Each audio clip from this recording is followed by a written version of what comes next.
매우 주자라는 네. 그 개념 그대로신데 그런데 최근에 내놓는 정책 물론 실용적으로 말씀하셨지만 상속세 완화, 근로소득세도 완화, 네. 소득세 완화하는 건 저도 무진장 환영하는 내용입니다. 네. 개인적으로는. 저도요. 그런데 월급쟁이들은 다 마찬가지. 재원 어떻게 하느냐. 그렇죠. 재원은 어떻게 하냐.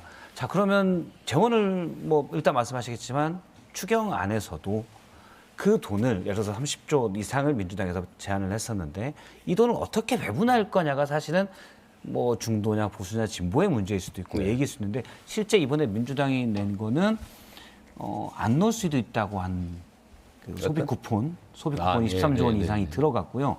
물론 AI도 5조 원 이상 투자하는 걸로 돼 있었지만 많은 사람들이 보기에는 이거는 성장, 앞서 말한 혁신을 위한 미래를 위한 투자보다는 물론 일단 급하다고 해서 그럴 수 있지만 전체 다 나눠갔는데 더 많이 배분됐다고 충분히 지적할 수 있는 문제거든요.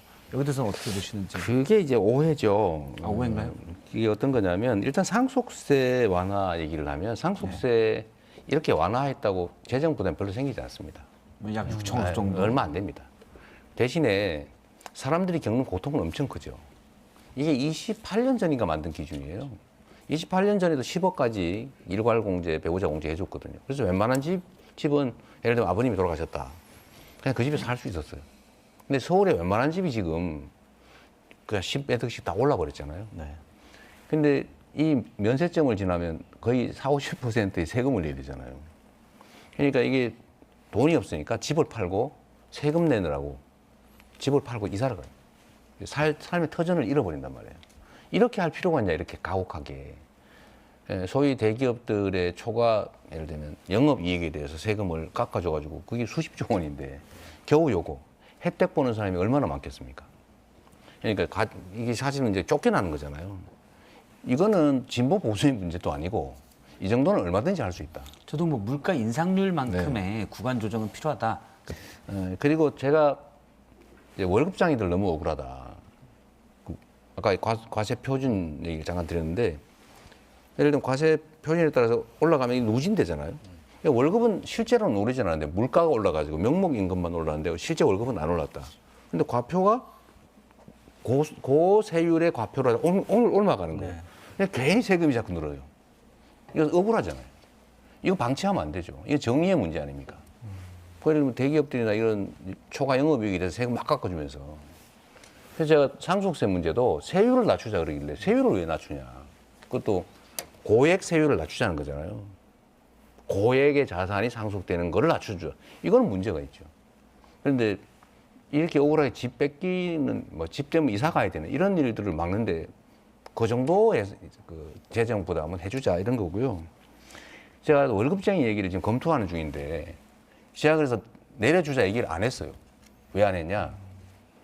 제가 검토는 해야 되지 않나요? 그래서 검토를 했어요. 오늘 낮에 제가 받았습니다. 받았는데 이거를 적정하게 우리가 얘기하는 대로 물가상승 반영해서 바꾸면 한 12조 원 정도 세금이 연간 세금이 줄어든답니다. 네.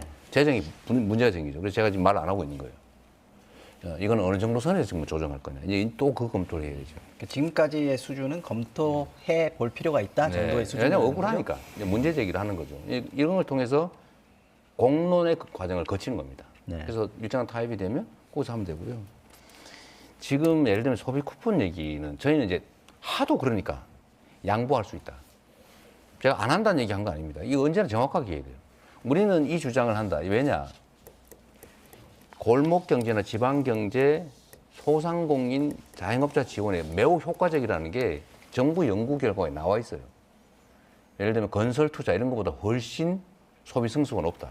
객관적으로 나오는 거란 말이에요. 실제로 그래요. 왜냐하면 서민들의 소비 승수가 높잖아요.